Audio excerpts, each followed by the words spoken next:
Nobody has more respect for women than I do. Nobody. Hillary Clinton wants to abolish it, believe me. She wants to abolish our Second Amendment. I think they didn't deny it. I don't think anybody denied it. Other presidents did not call. They write letters, and some presidents didn't do anything. Many people have come out and said I'm right. Really, you have to ask yourself, where does it stop? Hello and welcome to Fallacious Trump, the podcast where we use the insane ramblings of a rancid paella of conspiracy theories and bullshit to explain logical fallacies. I'm your host, Jim. And I'm your other host, Mark. A logical fallacy is an error in reasoning that results in bad or invalid arguments. And the logical fallacy we're looking at this week is the Overextended Outrage Fallacy. Yeah, so a couple of episodes ago we interviewed Bo Bennett of Logically Fallacious. And this is actually a fallacy that he named in his collection. Yeah. And it does sound like the kind of slogan that lost out to Fair and Balance for Fox News, but it's not about the amount of outrage coming from a small event, as it kind of might sound like, but it's about a single event basically being extended to represent a whole group of people and being used to demonize a larger group, essentially. Yeah. So our first example from Trump relates to immigrants, which is the group that he tries to demonize probably more than... I mean, he goes for a lot of groups. Probably more than the to be Democrats. fair. There's a lot to choose from, Yeah. but immigrants are high up on the list. Yeah. So this is from one of his weekly video briefings. Help me, Dad. Those were the last words spoken by Kate Steinle as she lay dying on a San Francisco pier, a precious young American woman killed in the primer of her life. Kate's death is a tragedy that was entirely preventable. She was shot by an illegal alien and a 7-time convicted felon who had been deported 5 times. But he was free to harm an innocent American because our leaders refused to protect our border and because San Francisco is a sanctuary city. In sanctuary states and cities, innocent Americans are at the mercy of criminal aliens because state and local officials defy federal authority and obstruct the enforcement of our immigration laws. Last week, in a final injustice, Kate's killer was acquitted on all of most serious charges. Yeah. He was acquitted. Yeah.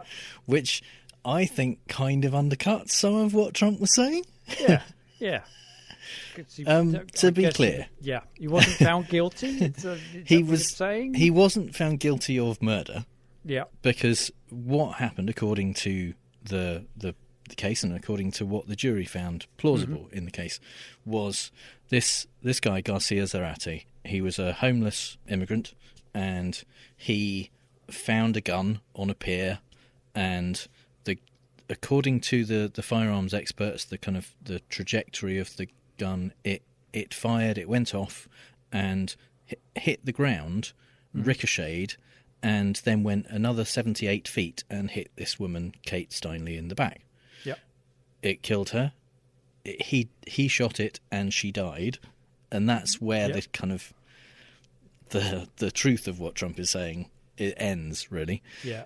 He obviously wasn't a kind of a violent, murdering, illegal alien. There's no reason to assume that he was trying to kill her. That's not what the jury found and not what the evidence appears to show. It's kind of weird that it's not weird that he's using this case as an example after the guy was exonerated, partly because he doesn't seem to care when people are exonerated, like the Central Park Five, but also because he was using this case as one of his kind of go-to examples of illegal aliens injuring and killing people for months before this. So obviously he can't admit that it turns out this wasn't a good example. Yeah. And that said, he has had other examples that he's used that were perfectly good examples of illegal immigrants killing people. And yes, there are examples of that.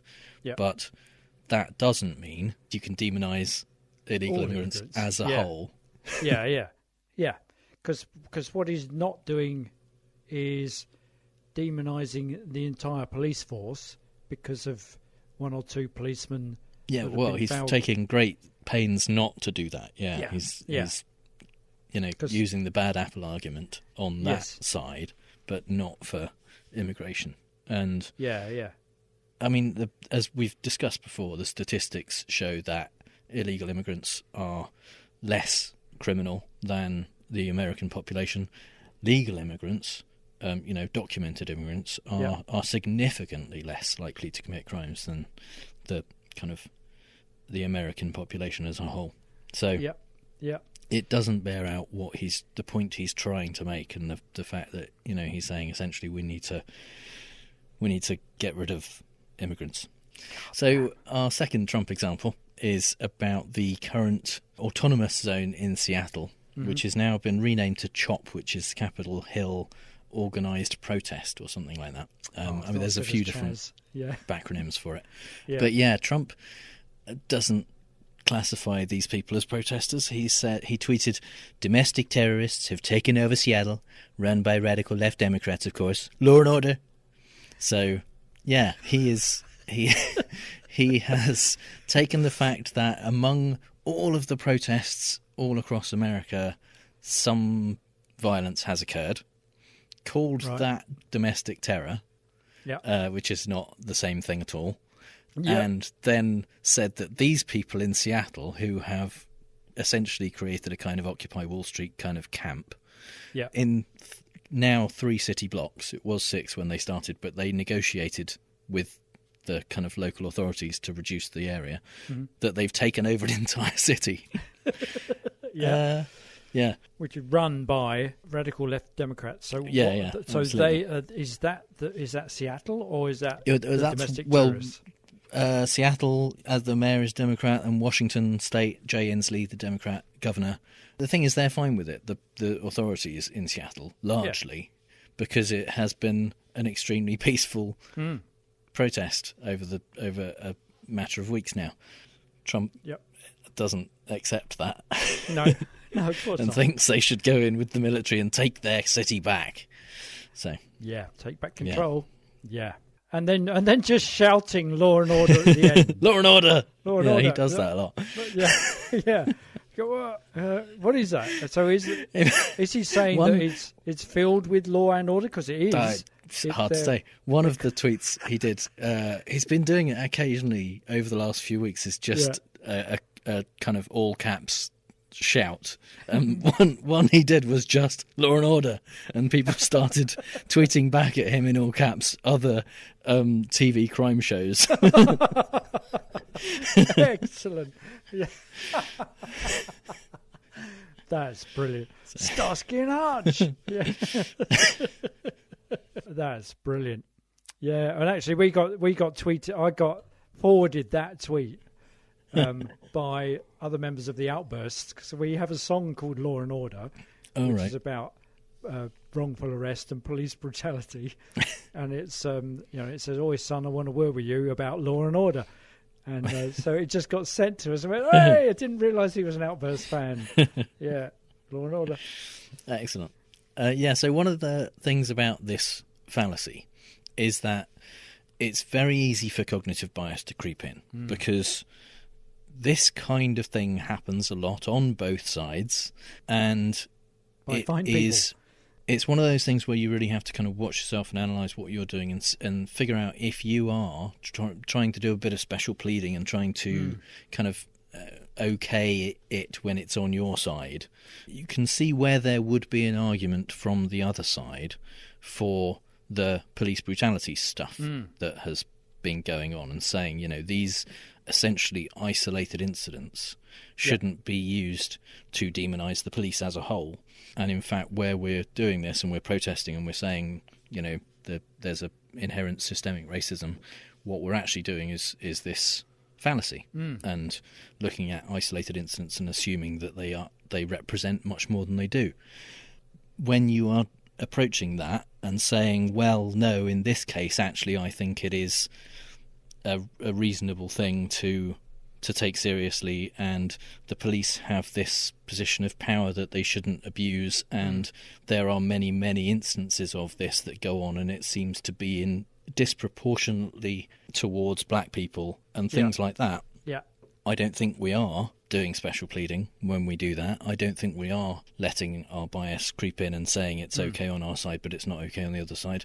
Yeah. But you need to keep that in mind when you're making those arguments. Because that's the kind of approach taken when people counter the Black Lives Matter thing by saying all lives matter. Yeah. There's something in that which is about you don't get to special plead about black lives. And the counter that I came across, a great counter of that is, well, when we say save the whales, we're not saying fuck the rest of marine life.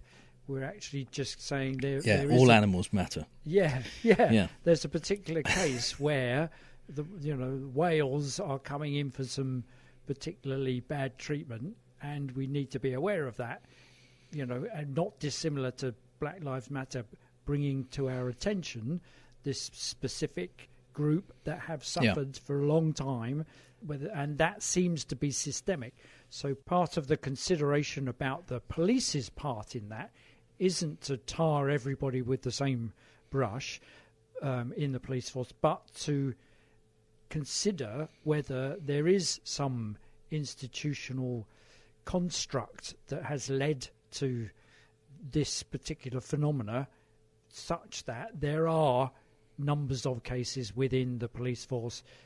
Is it because there's a particular group of people that get recruited to the police force? Is it because of the pressures that they're under and the assumptions that they make and all those kind of things? It's not just saying all police are bad. What it is bringing into question is the whole notion of white privilege, the whole notion of power privilege, and the whole notion of individual cases, even that the police are at the scene of, they should be not applying blanket sets of assumptions, but dealing with that on a case-by-case basis. Yeah, and part of that balance of views and thoughts and arguments comes in the research that can be done on that. And the research that has been done shows that, yes, there is a disproportionate likelihood of violence being visited on people of colour. The statistics show that it is a problem. It's not something where it just it seems to be a problem if you only look at the hits and ignore the misses. We can actually look at it with a bit of dispassion. Yeah, and to look at the system itself rather than the individuals. And there was something I read about the kind of innate militarization of the police force in the US in particular, because where there are ex-military personnel who've served in whatever campaign that's now ended, and they are repatriated back to the US, and they get jobs in the security services, and they've been trained, and they are perfectly suited for those jobs because they know about those kind of things, but they have been trained in the military to it's a crude way of putting it, but to shoot first and ask questions later, and that works in a military combat environment. That's exactly what you need to do, and you're licensed to do that. That's an expectation of you, and you're trained to do that. If you then get put into an urban policing environment, there seems to be, in the research that I've read, there's not enough training to undo that military training, so they just revert to that. To that training, they shoot first, ask questions later, and because that's how they've been trained in their previous occupations. So there is something systemic about employing without retraining military personnel. Yeah, and some of the arguments in favour of the police, on the police's side, of things like the fact that they are often in situations where their life is in danger and they have to make split-second decisions. That can be part of the conversation, but we have to be having the conversation for that to be part of the conversation. That can't be a defence to the kinds of things that are, that we shouldn't bring up this stuff, we shouldn't protest this stuff, we shouldn't look at police reform because of the fact that policing's a hard job and that kind of stuff. That should be factored in when we look at how we should reform it to make it work for everyone and be better and actually protect and serve people. And we shouldn't not look at it because of the fact that not all police are like that. Yeah. That's to call out the fallacy and say, well, not everyone's like that. Doesn't mean that you shouldn't look at it. Very much like the kind of not all men thing is a really, really shitty way to respond to someone who has a genuine problem with a particular man having done something. Yes, exactly. Yeah. Yes, of course it's true that not all men are like that, but that's not the point right now. Yeah. And it doesn't mean that there aren't a lot of men who are like that and who something needs to be done about that, or talked about at least. This does come up on both sides. It does come up as a thing that lots of different people can argue is happening, and sometimes being outraged in an overextended way at arguably isolated incidents is maybe not necessarily a bad thing. It should outrage you in some cases, and it's not always easy to see where that line is necessarily. And now is the time, I think, for Mark's British politics corner. Well, I've just got kind of one example this time, but it's got many parts rather than having several examples of many parts, which seems to have been the trend.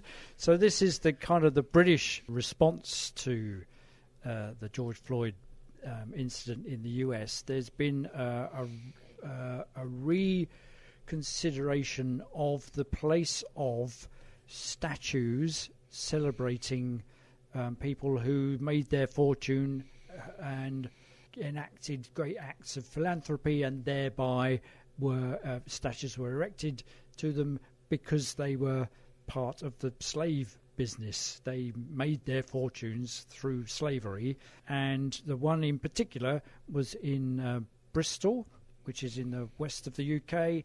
And there was a statue there of Edward Colston, who was a 17th and 18th century slave trader. It's amazing I looked up how he was 84 when he died in 1736 or something like that, which is quite an extraordinarily long life to live in those times, mainly because he made a lot of money and was able to, live well. And he didn't have to do much himself, did he? Because he literally had people to do that for him. So he's also a philanthropist. Things are named after him in Bristol. Roads and buildings and schools are all named after him, which is where he put his money.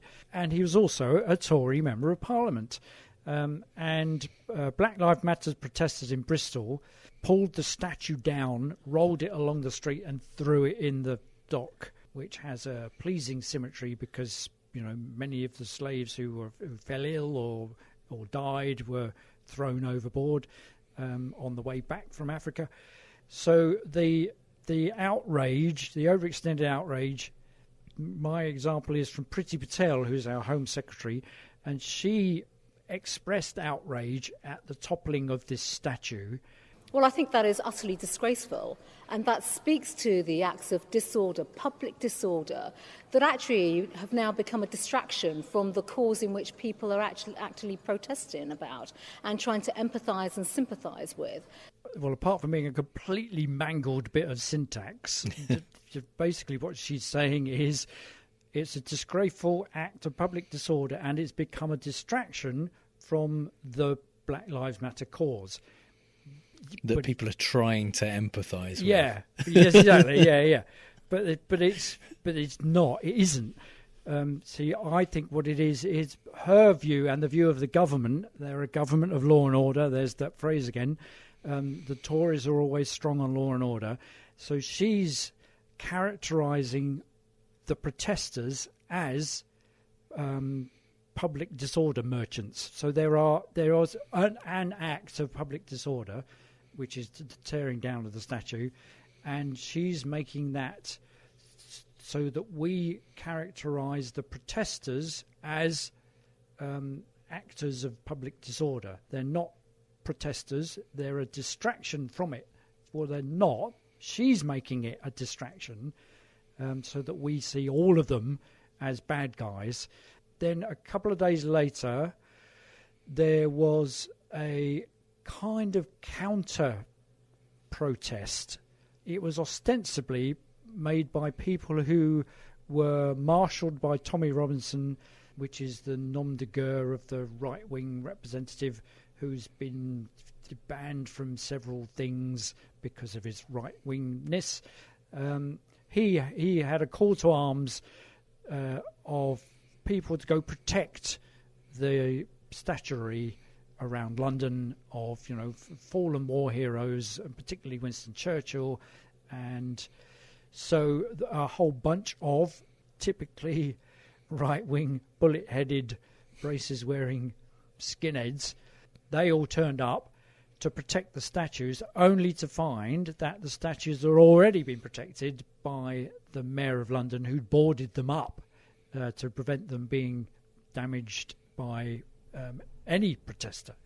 And then there was this strange phenomena of the right-wing statue protectors who were probably, I would have thought, on the side of the police insofar as they were also protecting the statuary to make sure there was no criminal damage. But they ended up fighting the police. So they were throwing bottles at them, pulling them off their horses, throwing things at the horses, and so forth. Priti Patel was asked about this, and she said... And quite frankly, the appalling levels of violence that we saw yesterday are unacceptable. I'm pretty certain that the British public would agree with me that what we saw was completely wrong. It is shameful. And quite frankly, that is why these protests should stop and they should not go ahead. And people must be mindful and stick with the rules that have been put in place. It's an appalling... It's a real... the entire speech is kind of interview. It just makes you shout at the screen. But what she's done there is conflate these right-wing protesters. She's made no distinction between the peaceful... The counter-protests are why the protests should stop. Yeah. So the violent right-wing protesters who are just racists, they're not counter-protesters. You can't have... If there's an anti-racist protest, then the counter-protesters are, ergo, must be racists. Yeah, the protesters are saying Black Lives Matter. The counter-protesters are saying no, they don't. No, they don't. Yeah. Black lives don't matter. So that, which is a somewhat racist stance, and at the very least. So she's making no distinction between the two, and therefore all demonstrations must now stop. The rules are now that 6 or more people can't gather outside. That's illegal. So, rather than just going, these guys are racists, they're right-wing thugs. Boris Johnson was quite right to call it, what did he call it? Something thuggery. Not even right-wing thuggery, because he is a right-wing thug. But they made no distinction and said, those guys, that was awful. How peaceful these guys were. Because on the same day that the mounted police were getting bottles thrown at them, across the other side of Trafalgar Square, the Black Lives Matter people were just taking a knee in silence, quite peacefully. So this becomes the narrative that the protesters are all thugs and need to be treated accordingly. And there's an interview with the Mayor of Bristol, in whose city the statue was taken down and rolled down the street and thrown in the dock. And the Sky News interviewer starts with this question. Yeah, mob rule is what we heard from the policing minister. Prosecutions must happen, according to the Home Secretary. You agree? I don't think that's a very helpful way to describe it. And I think the Home Secretary is showing, a lack of understanding of where the country is right now. And I would love to hear some outrage about the 25% of kids in my city who live in poverty, the growing inequality, the deaths in custody, both here in the United States, the Windrush scandal. You can't be selective on your outrage. And actually, if over the last few years our politics had managed to capture the spirit of the country, had recognised that growing frustration, then maybe we wouldn't have ended up in this situation. So that's not to condone what's going on, but unless you seek to understand, you end up in a bad situation. I think you see the ultimate example of that in the United States, with a president who is not even trying to understand, who just wants to go to dominate. That's not the way that we want to do politics in Britain. You must understand your population. So there's a bit where Priti Patel says, I'm sure the British public would agree with me. So she's trying to, well, she doesn't understand the population. She's just saying the people that vote Tory, the people that I'm saying we are the party of law and order to, are the people that I understand. And it's not as polarised as that, and I love the way that, so this is Bristol's mayor Marvin Rees, how he doesn't buy it at all. He doesn't he sees what she's doing is a distraction, and in a kind of ironically, in a kind of other lives matter kind of way, he's saying, you can't just be outraged at this bit. What about the outrage at the poverty? What about outrage at the Windrush scandal, where they tried to repatriate people who came over during the Windrush influx in the 50s, and the children of those people were trying to be repatriated by the Home Office, by Priti Patel herself, who oversaw that, to send them back to Jamaica, where they came from, or the West Indies, where they came from. Why isn't she outraged about that? The irony, of course, being that both Priti Patel and Marvin Rees are from BAME backgrounds, which unfortunately Patel uses to admonish people about lecturing her on what suffering racism is. So she takes the moral high ground, both in terms of this is outrageous public disorder, thuggery, and also you can't tell me about racism because I've suffered at the hands of that. And you kind of go, well, okay, yeah, that's true, but that doesn't mean we can't ask questions about the stuff. You can't dictate what we've got to be outraged at. And what's really nice is that the Avon and Somerset police superintendent, so the head of the police service, doesn't buy it either. This is his response to the statue going down. We know that it has been a historical figure that has caused the black community quite a lot of angst over the last couple of years. So whilst I am disappointed that people would damage one of our statues, I do understand why it's happened. It's very symbolic. You might wonder why we didn't intervene and why we just allowed people to put it in the docks. We made a very tactical decision that to stop people from doing that act may have caused further disorder, and we decided the safest piece to do in terms of our policing tactics was to allow it to take place. So I understand why people might think that we should have intervened and challenged, but this was a very difficult policing operation. There's a lot of context that sits around it, and I believe we did the right thing. No regrets? No regrets. So I love that response because it's completely the opposite from, arrest must be made. This is public disorder. He's saying it's really nuanced and there's a lot of context. So in order to understand the population, to understand our, we're policing by consent, and it seems that the consensual position was that this is a bad thing, and who were we to stop it happening? Which is just not going from individual acts to everybody's bad. In fact, he says, okay, there was a small group of people who clearly committed an act of criminal damage and will carry out an investigation. But he also goes on to say, I'd like to thank the organisers of the demonstration for their efforts to encourage the demonstrators to follow the guidance. So that between them, he and the mayor have completely dismantled all of the posturing position, polarising position that Priti Patel has made, and they just dismantle it by doing, it's a bit like that, false dilemma. Either they're baddies or you disagree with me. They're going, well, no, it's neither of those. It's you can't pick and choose which bit it's going to be. I think outraged. you'll find it's a lot more complicated. It's a lot more complicated. Yeah, and he even goes on to say, thankfully, there were no instances of disorder and no arrests were made, which is just, it's delightful. The mayor is a Labour mayor in Bristol. He's a very open and understanding, and he talks about the pulling down of the statue as being part of the history of the city, just as putting up the statue was.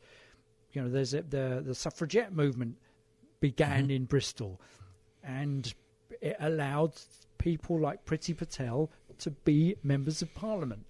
Yeah, it's bizarre when people argue for the kind of in favour of the history of this stuff, where they don't recognise the enormous part that protests have played in history. Yes, exactly, and that historically statues are erected by people to make up for the guilt they feel, or to accentuate the good things they've done. All the philanthropic things that Colston did. That's why, and he paid to get the statue put up, or in terms of financing lots of the city of Bristol's expenses. They were able to do that because he made it happen on the back of his slave trading. In contrast, when I went to university in Hull, where there's a statue to Wilberforce, who brought about the end of the slave trade. He was the guy that put in the End of Slavery Act, and there's a statue to him. And you think that's the kind of statue you want. Why were there no protests when that went up?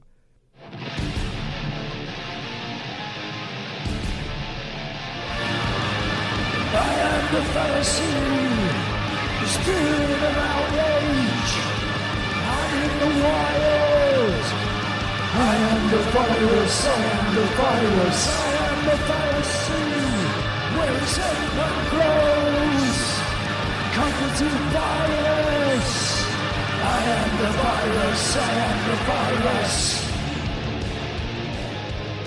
There we are, but a killing joke there with I am the virus, which is a delightful find for that song, because it's about all of this innate fermenting outrage that's being created by the inequality brought about by big business and central banking and all of those kinds of things. It could almost be a QAnon anthem. And then they equate all of that with a virus. It's just perfect. Why have we not discovered it before? So in the Fallacy in the Wild, we like to talk about the Fallacy of the Week from a non-political perspective. And our first example this week comes from the first X-Men film. Here's a girl in Illinois who can walk through walls. Now, what's to stop her from walking into a bank vault, or into the White House, or into their houses? Senator and there are even rumors, Miss Gray, of mutants so powerful that they can enter our minds and control our thoughts, taking away our God-given free will. I think the American people deserve the right to decide whether they want their children to be in school with mutants, to be taught by mutants. Ladies and gentlemen, the truth is that mutants are very real, and they are among us. We must know who they are, and above all, we must know what they can do. So, yeah, far be it for mutants to get into your mind and control the way that you think. That's the realm of politicians. So, yeah, this politician is using fear tactics and kind of outrage, essentially fomenting outrage to try and get support for his Mutant Registration Act. And this is obviously used as a kind of analogy, and it's they beat you over the head with it. It's an analogy for the Jews and the Nazis and all of that stuff, registering Jews, and Magneto was in a concentration camp when he was younger, and all of that stuff is a parallel. It's a weird parallel because mutants have powers that can destroy people, and like half of them in these films are good and half of them are bad. So that isn't true of Jews, as far as I know. And arguably there are there's merits to his argument, is what I'm saying. It's not entirely unfair to think that yes, there are some mutants who are both criminal and incredibly powerful, and at least be useful to know what they can do. It's a fallacious it's a fallacious step to go, right, well, all mutants are bad. And absolutely, and that's the point. Evil. Is yes, when you're using it to crack down on all mutants, essentially. Well, it's a bit like what happens to The Incredibles as well. They all, the beginning plot is that there's somebody said, well, what if they just came into our houses and smashed things up? With The Incredibles, it was the interesting thing about The Incredibles is that they kind of subvert this idea, because the supers in The Incredibles are registered, and that's part of, they're essentially government employees. And like before the film starts, there is a register of supers, but the government ends up having to spend so much money in lawsuits and like restoring things that they break while they're saving the world that they force the supers to go underground and assume their secret identities. So it's similar in that way, in that although there's obvious benefit to having them, they are forced to pretend they're normal people because of some damage that is done and some lawsuits. Which is also just made me think of Batman and Superman again. Yeah, absolutely. Dawn of Justice. Sorry and about Superman that. Reminded you of it. Oh God, is Superman is vilified because of the damage to Metropolis when he was saving the world. Also the Avengers in the Sokovia Accords are because of the danger of having vigilante people with powers just kind of roaming around doing their own thing. So this is a common trope in superhero films and in films about people with powers, is that at some point the government will try and crack down on those powers because some people in isolated incidents will use them for bad or cause bad things to happen. So if only they'd apply it to the White House. Well, it's also a distraction technique, isn't it? You can't be selective about your outrage. Let's go, people sticking their hands up and going, okay, so we're cracking down on these mutants. What about all the kids in poverty and the and all that? And that's the other thing about this fallacy, is that it is often used, almost all the examples that I've found, the isolated incident that people get extendedly outraged about is genuinely a bad thing. It's genuinely something that is undesirable and people want to avoid happening. The question becomes how isolated is it, and that's where there is an assumption that it is not just an isolated incident but representative of a whole group, is where it becomes a problem. And that's true also of our next example, which comes from the first episode of Star Trek Picard. A group of rogue synthetics dropped the planetary defense shields and hacked Mars' own defense net. Yes. Wiping out the rescue armada and completely destroying the Utopia Planitia shipyard. The explosions ignited the flammable vapors in the stratosphere. Mars remains on fire to this day. 92,143 lives were lost, which led to a ban on synthetics. Yes. So, destroying all of Mars was bad. A bad thing. But, it's reasonable to do something about that. Or to look into why that might have happened then. But banning all synthetic life throughout the Federation, maybe an overreaction. I just go, because the one factor is they were synthetic. So, ergo, we've got to be a bit careful about all other synthetics. It's a bit like the robots in AI. That, you know, we got to watch them. It is a distraction, as it turns out. And if you haven't, you know, spoiler alert. Spoiler. It's not the synthetics' fault. You know, as with all these things, somebody reprogrammed them. And then there's somebody who's saying that, we should ban all these people. Turns out to be the same person.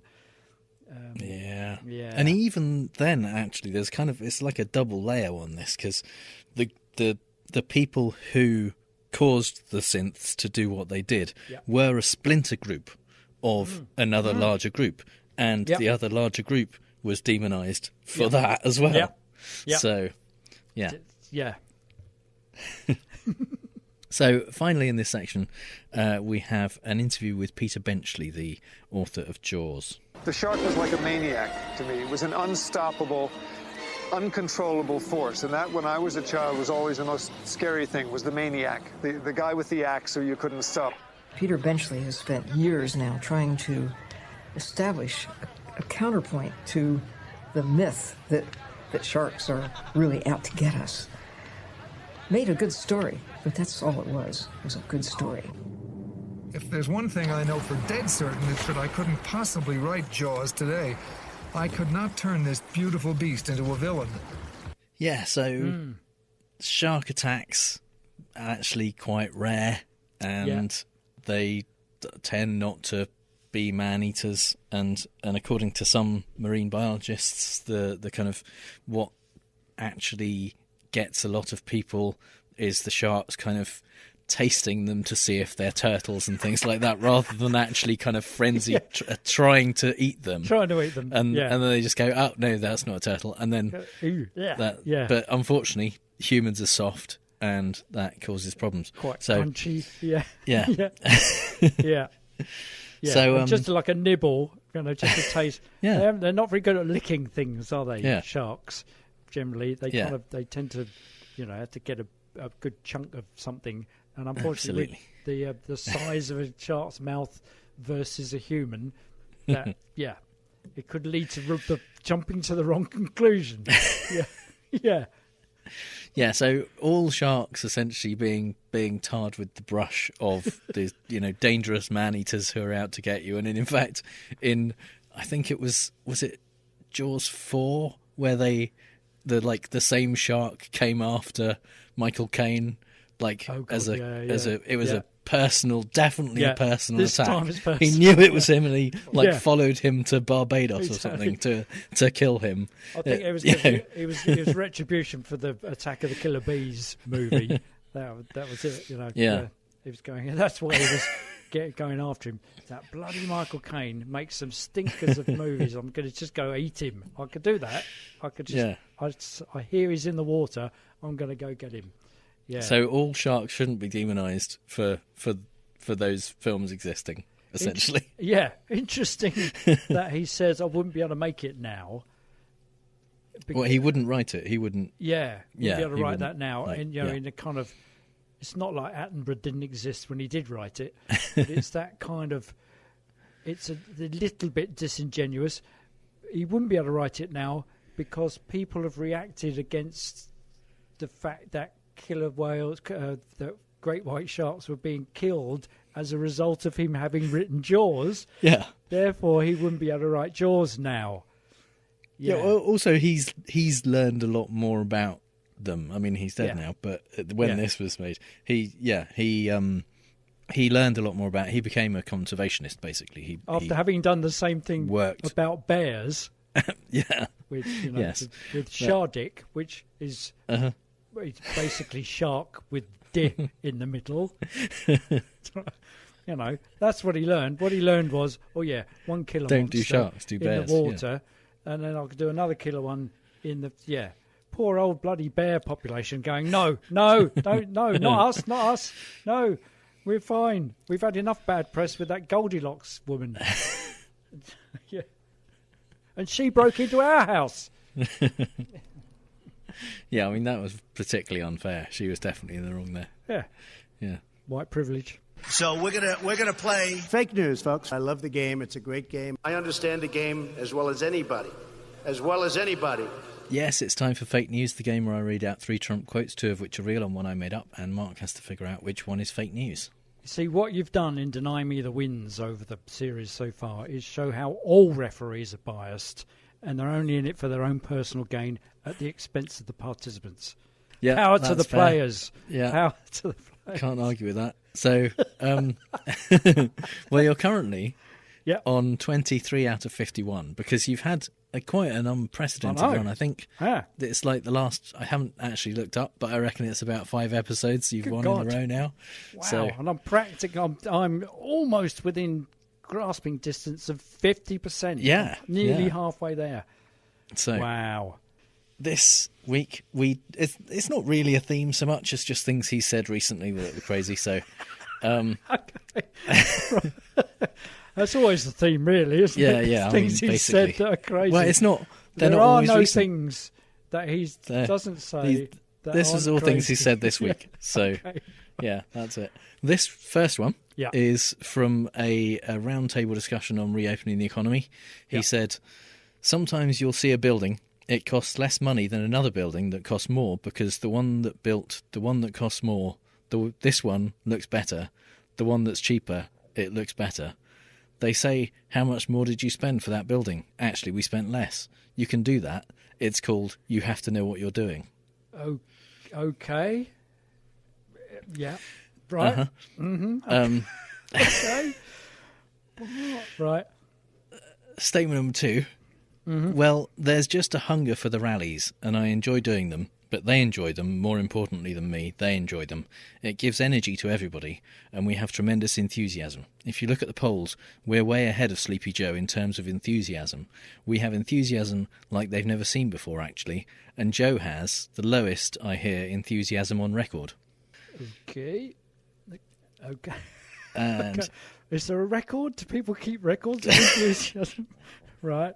Statement number 3, this is about Minneapolis. He said, Mayor Frey wasn't in control, so I demanded we bring in the National Guard, and if you saw, they stopped having problems very quickly. The National Guard arrived at a certain time, and within a very short number of hours, they dominated, and I don't get the credit for that. I saw that they couldn't do it, and I did it, but it doesn't matter what you do, you can do a great job, and that's not what they talk about. Okay. Well, that's a typical pity me. It's that it's the opposite of a humble brag. Is that? Yeah. And you kind of go, well, you can do what you like. You can lie about the great job you've done, and nobody You don't get any credit for that. It. Yeah. Yeah. Oh yeah. Don't know what's wrong with this place. Okay. Mayor Frey wasn't in control, so I demanded we bring in National. Okay. Sleepy Joe. Tremendous enthusiasm. We look at the polls, we're way ahead of Sleep. Well, in terms of enthusiasm, because that's what they poll, isn't it? They go, don't care who you're going to vote for. What about the enthusiasm? Which one's more enthusiastic in your, is it Sleepy Joe or is it really active Don? Okay, we have enthusiasm like they've never seen. Joe's lowest. I be a building. So I want him to say the building one, because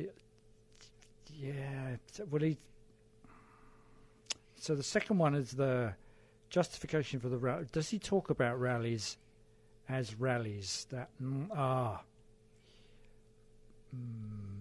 Okay. Okay, on that basis, I think number 2 is the one that you made up. Okay, so of the other 2, which are you more convinced that he said? That he said. I think number 1 he said. Okay, number 1 is real. Sometimes you'll see a building, it costs less money than another building that costs more because the one that built the one that costs more, this one looks better. The one that's cheaper, it looks better. They say, how much more did you spend for that building? Actually, we spent less. You can do that. It's called, you have to know what you're doing. Whoa. What the hell? It's called. You have to know what you're saying. Wow. So what's the point he's trying to make? He's trying to make sometimes... So the context for this, in as much as there is any, was he was talking about the VA Choice Act, which he didn't pass but takes credit for on a daily basis. Yeah. It's that.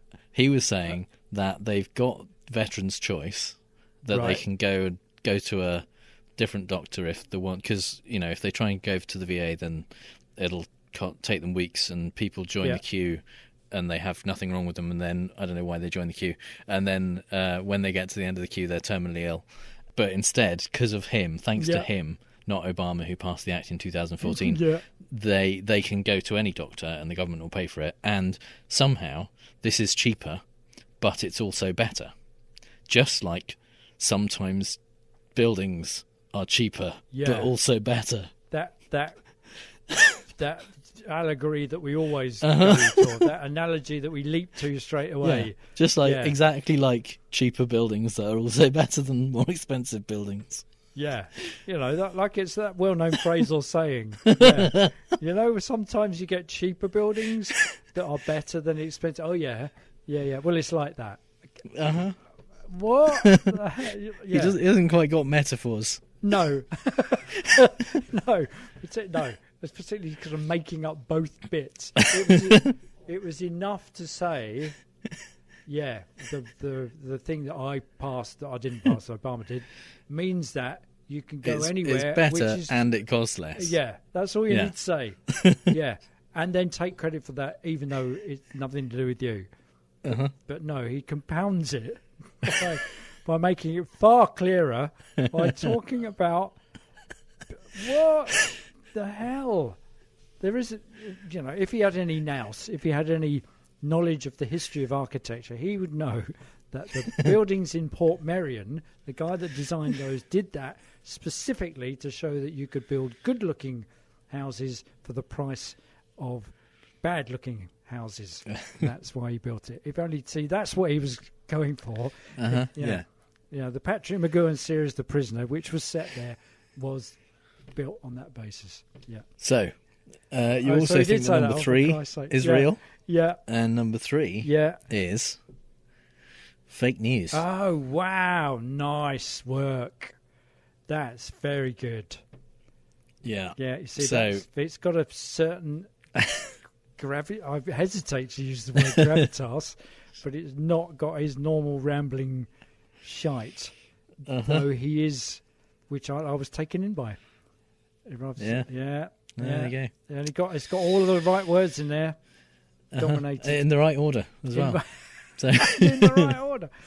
Very nice. Very nice. Yeah. So, which means that number 2. No, he does actually talk about. Oh my God. This is from his interview that he did with Sean Hannity recently on the phone, and he said number 2.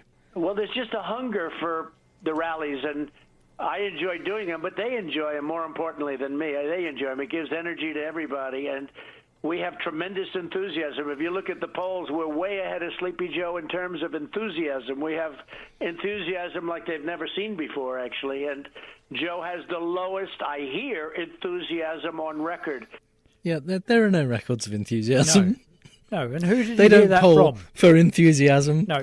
And certainly he's not way ahead in any of the polls at all. No. In terms of anything. No. This is like the they have the capacity for vaccines in terms of transport. In terms of transportation, I was going, we're way ahead of the polls in terms of number of people called Trump.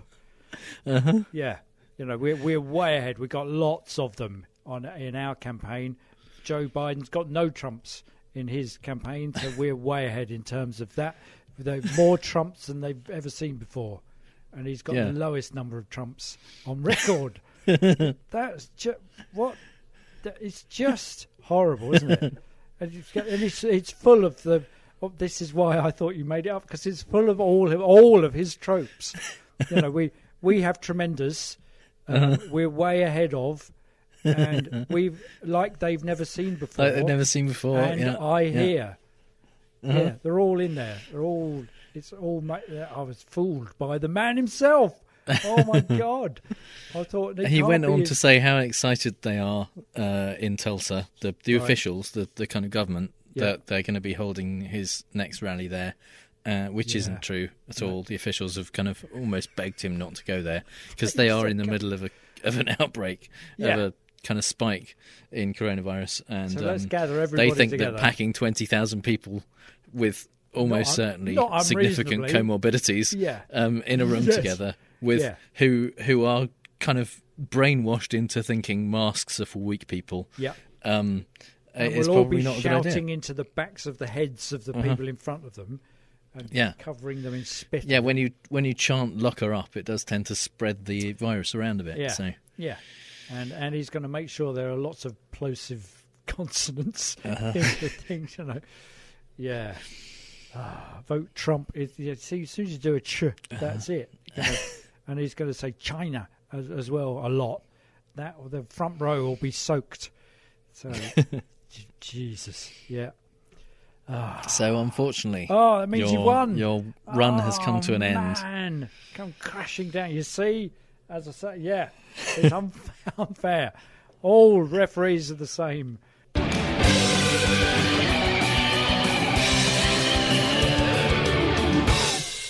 Yeah, it's time for the part of the show that this week at least is called "The Supreme Court is Not a Logical Fallacy," because it's not even a Republican reliable. Safe pair of hands anymore. There's been a little bit of good news in the in the morass of shit that's happening at the moment. Actually, a couple of pieces of good news, although possibly not quite as good as they initially sound. But in 1 week, the Supreme Court has ruled both that you can't fire people for being gay or trans. It's just not okay. Which is a surprise, which is scary, and also that Trump can't just deport 700,000 Dreamers who came to the US because their parents brought them. So that's good. That must make him mad. Oh, it really did. It really did. The first thing he tweeted was, "Do you get the feeling that the Supreme Court doesn't like me?" To which then on Twitter, "Nobody likes you" trended. Which was pretty funny. And and then he basically spent most of the day kind of tweeting negative things about the Supreme Court and saying that it was a shotgun blast to the face of Republicans. Wow! Even though he put most of them on there. He put two. He's put two: Neil Gorsuch and Brett Kavanaugh, both on the Conservative side. Interestingly, Gorsuch sided with both the Liberal wing of the court and Chief Justice John Roberts on the LGBTQ decision. There was a 6-3 decision, which was good. Gorsuch basically agreed that when you look at who people love, you're making a decision based on what sex they are if you discriminate against gay people. So that's amazing, isn't it? So perhaps I can't help it seems thinking obvious. I can't help thinking that he's kind of learned stuff by hanging around with other justices. You know, Gorsuch is actually kind of going, I need to start thinking about this in terms of human rights rather than what Republicans think. I mean, generally, or what? I don't know. I don't think we should probably give him that much credit because, I mean, he has been fairly reliable Trump voter so far in terms of most of the things that they've got. I mean, the court since Gorsuch and Kavanaugh joined have done a lot of pro-Trump type things, but there's just some things that they can't quite square with the actual law. And this seems to be one of them, which is great. Wow. So there's a lot more to that decision, and the Opening Arguments podcast is going to be going over the LGBTQ decision in detail this week, so tune in for that because there's a lot of useful information on there. The DACA decision, which has only just come out yesterday or the day before, was possibly more of a surprise. I don't know, but that was a 5-4 decision, so Gorsuch voted in Trump's favour on that. It was only Justice John Roberts that that voted alongside the Liberal wing of the court on that. But and it's a really, really, really narrow decision. Essentially, rather than saying you can't deport all the 700,000 undocumented young people, what they were saying is, no, you can't do it the way you're trying to do it. That's not the right way to deport all those people. Right. Right. Which is not as good. It's really good in that it helps them now. It helps them right now to feel that they have some, I guess, comfort that they can stay at the moment. Yeah. But it's very much a signal that if they get it done the right way, that they're going to pass it, and that'll take some time. They can't just immediately kind of rewrite it, and because there's got to be, essentially they tried to do that. They tried to argue that the reasons they wanted to deport them all weren't the reasons they originally said, and the court went, well, no, because we saw you do that. We saw. Yeah, we heard you when you said it first time. Court record, yeah. Somebody wrote it down.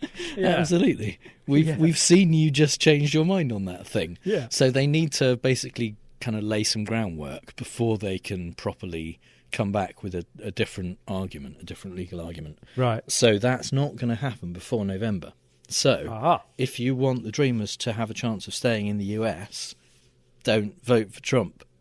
Yeah. Oh, yeah. Because the Supreme Court are only going to be carrying out what the government wants, or they'll be looking at the issues that the government wants to bring in. And if the government is not of a mind to deport the Dreamers, then they won't have to work out how to essentially do that legally. The legal challenge was against the attempt that Trump made to rescind the Obama's orders to allow DACA, and the argument was that DACA was unconstitutional. There were multiple sides to it of whether the reasons for bringing it in were okay, and the benefits essentially that DACA recipients, although it's weird to call them recipients since they, they're just allowed not to be deported. That's all they get. They don't get anything else from it. Whether the benefits that they get from it are constitutional or not, and the arguments apparently that the Trump administration made were not convincing in this case, but it was very, very much a decision where they were saying, the way you tried to do it was illegal, not what you were trying to do. Yeah. Okay, so it still lays it open to, if they can get their act together before November, before the inevitable. Well, they won't. There's just not time. There's not time to get it done before then. But what it is saying is that if he gets back in, the court will let it happen, because they'll probably come up with. But essentially, what this is the Trump administration are just really bad at being racist. It's not that they're not allowed to do it; it's they're shit at it. Yeah. And if they were really better at over. it, if they were better at it, then if they were better at it, they would get away with it. Yeah. The court isn't going to stop them doing it. They just have to do it properly. That's all. Have to do it in a way that they can cover it with sufficient amounts of wallpaper to cover the cracks and go, okay, they're going to whitewash it. It's that it's that kind of, and say that that's okay under the terms of the Constitution. And 4 more years will be enough time for them to get it right. Even as incompetent as they are. That will be sufficient for them. And so if you give them another chance, they'll go for it. If you don't give them another chance, they won't get the chance. And Biden has said that if he gets in, he will make DACA permanent and make sure that they do it in a way that allows people to stay, which is great. So, and the thing is, this is a really, really popular program. It's like even among Republicans, it's like 79% of people are in favour of allowing DACA recipients to stay, allowing the Dreamers to stay in the US. It's not like it's not a partisan thing. It's weird that they're so hell-bent on trying to get rid of these people, because it's actually unpopular even among their base.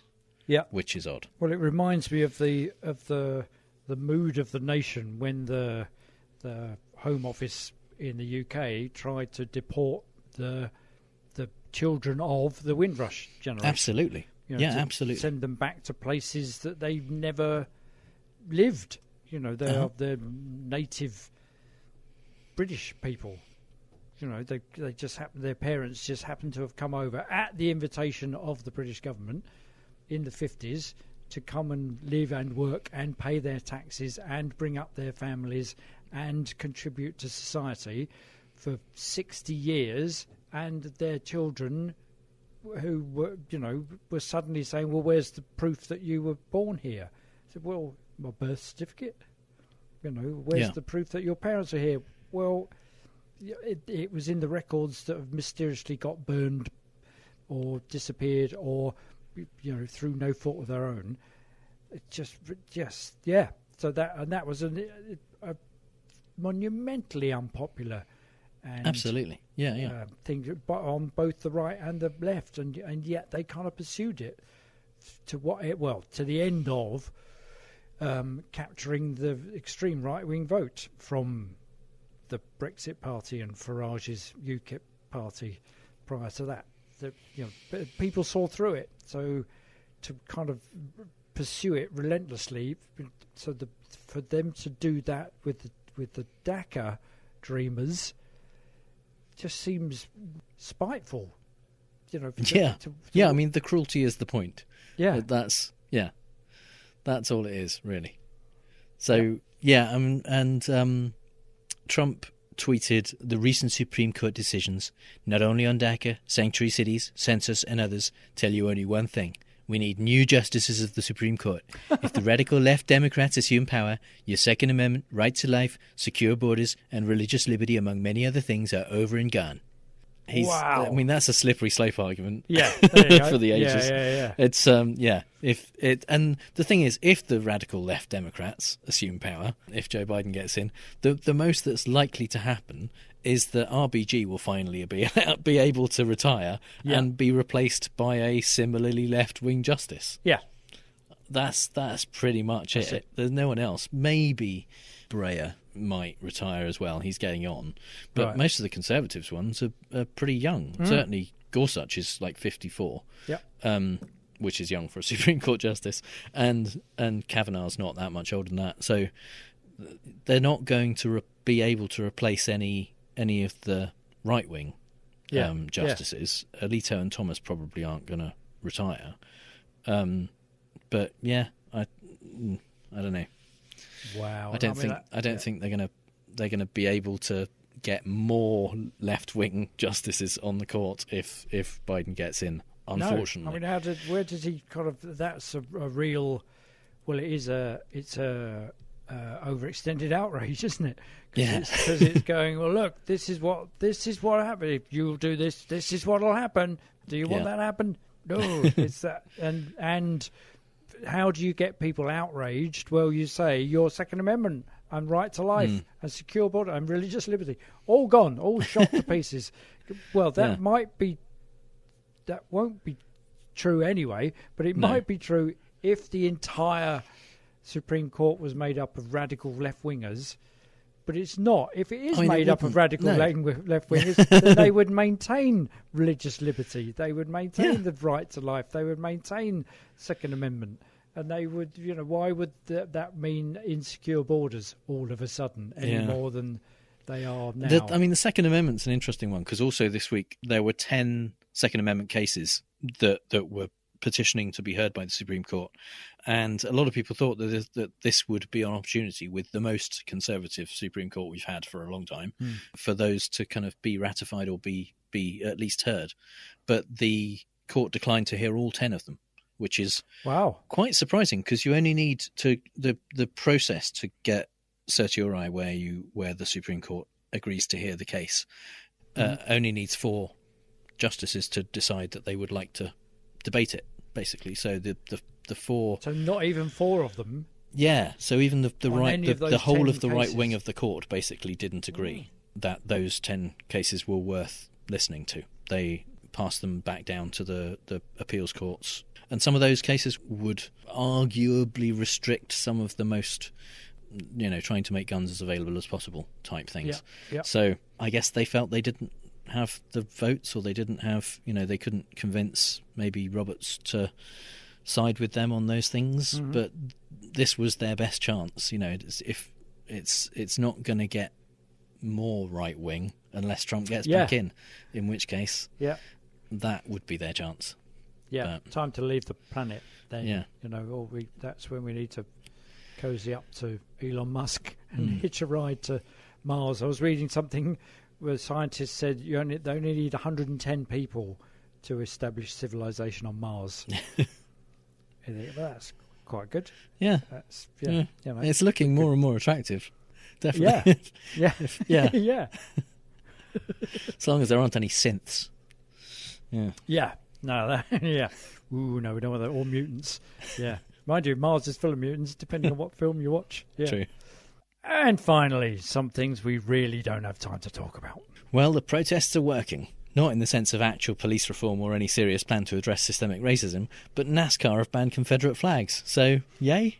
Yay. The Marines have also got in on the act, since apparently they were previously okay with displaying the flag of an enemy of the United States. And the Army said that they were open to renaming the 10 military bases that were named after Confederate soldiers. That's when Trump stepped in, tweeting that his administration will not even consider renaming the bases because these monumental and very powerful bases have become part of a great American heritage and a history of winning, victory and freedom. First of all, he weirdly capitalised almost half the words in that sentence like some kind of racist A.A. Milne. And more importantly, no, the people that those bases are named after had a history of losing, loss and fighting for the exact opposite of freedom. Fox News continues to attempt to portray itself as a serious news outlet and continues in abject failure. This week determined to be the ones that showed that there were ructions within Seattle's Capitol Hill Autonomous Zone, or CHAZ, quoted out loud chunks from an apparently serious Reddit post, unaware that it itself was a verbatim quote from Monty Python and the Holy Grail. Fox News' The Story host Martha McCallum read out the post entitled, "I didn't vote for Raz. Rapper Raz Simone is the alleged unofficial leader of CHAZ." Of course, those of us brought up on Python, who have every word of every sketch innately within us, a bit like Beatles lyrics, could see where anything with autonomous in the name was going to go. And sure enough, the Reddit post and Martha went there. In the spirit of Dennis the Peasant objecting to the assumptions of the ruling classes, I thought we had an autonomous collective, an anarcho-syndicalist commune at the least. We should take it in turns to act as a sort of executive officer for the week. That was enough for Martha to prove the point that things were not well within CHAZ, but the rest of the Reddit post goes on to mention the sword Excalibur itself. Raz can't expect to wield supreme executive power just because someone threw a sword at him. Unsurprisingly, Fox didn't get the joke, but Twitter did. Hey-ho, well, as Fox News would doubtless say, not. Now that both their arms are off, it's only a flesh wound, and carry on fighting impotently whilst looking ridiculous. I absolutely love that story. It's so good. It's great, isn't it? And it's just so it is just a big chunk of Python. And you go, oh yeah, that was the first thing I thought of was when Autonomous was there. And there absolutely. It's brilliant. I thought we were an autonomous collective. Exactly. You're fooling yourself. Right. We know it off by heart, all of us. My 2020 bingo card is getting pretty full up. And I wasn't expecting the Senator Matt Gaetz reveals a secret adult Cuban son square to get checked off. But hey, this year is full of surprises. Punchable bobblehead Gaetz was in a meeting on police reform when a black congressman from Louisiana, Cedric Richmond, pointed out that all the people arguing against reform hadn't had the experience of worrying about their black children being targeted by police, since none of them were black. Matt got very upset at this, and after the meeting tweeted a picture of a man named Nestor Galban and claimed that although they shared no blood, Nestor was his son, who had come from Cuba 6 years ago and turned 19 a few days ago. The internet went into detective mode and discovered images from 2016 and 2014 when Nestor was referred to as a house page and by Gaetz as local student Nestor Galvan. In Florida, house pages have to be at least 15, so if he was a page in 2014, he's not 19 now. Mm-hmm. Some less charitable Twitter folk have questioned the nature of Gates's relationship, and right-wing voices are acting like there's nothing weird at all about a single 32-year-old Republican living with but not adopting a 12-year-old Cuban kid and then lying about who he is and possibly how old he is. I'm definitely not saying there's anything inappropriate going on, but let's not pretend it all makes sense. It's clearly his ward. That's what he is. He's his ward. And it just needs to call him Dick Grayson, and there he is. Let's not pretend it all makes sense. Well, we've all done it, haven't we? It's late, we've had too much to drink, we suddenly remember that thing we didn't buy for someone, like, say, 1,000 million test tubes to be able to implement effective track and trace processes for coronavirus, so we hop onto eBay, or even better, Alibaba. No, wait, Filikit LLC, perfect. Yes, please, $7.3 million worth of vials, perfect. Except, of course, when they arrive, it's not like the blurry JPEG picture online at all. What they are little polythene bottles that then get heat and pressure expanded into those 2-litre soda bottles. And it turns out that A, they don't fit the test tube racks, duh, and B, they're not sterile. Actually, C, they're contaminated, having been, as reported by ex-employees of Filikit, scooped up in snow shovels, thrown into plastic bins and squirted with saline. Lab conditions, right? Nope. All outside makeshift warehouses in Houston, people breathing in and out and everything. FEMA, who contracted Filikit, will pay them $10.6 million if they fulfil the order for $4 million. Whilst they remain completely unusable, FEMA has asked health officials in several states to find an alternative use for the unfinished soda bottles. Fill them with piss and mail them to the contracts department at the White House is my advice, and question yourselves as to why you're not questioning the culture of spending taxpayers' money on notoriously corrupt and officially banned business owners. Trump, answer my own question there, as you were. Warmongering Lorax John Bolton is an arsehole who refused to tell Congress what he knew about Trump so that he can make money from his book. That's not news, but it is the reason why this short section is the full extent of the coverage we'll be giving his book, which Trump is still suing to delay publication on the grounds that it's all lies, or it's all classified information, or in some Schrödingian way it's all both of those. Anywho, the book apparently includes revelations like the fact that Trump didn't know the UK had nuclear weapons, or that Finland wasn't part of Russia, and thought it would be cool to invade Venezuela. According to the book, Trump also encouraged President Xi to build concentration camps and asked for China's help to get re-elected. In a final twist of douchebaggery, Bolton said the Democrats should have tried harder to impeach Trump, since Ukraine was just the tip of the iceberg. Christ, what an arsehole. Thank God we didn't read that book.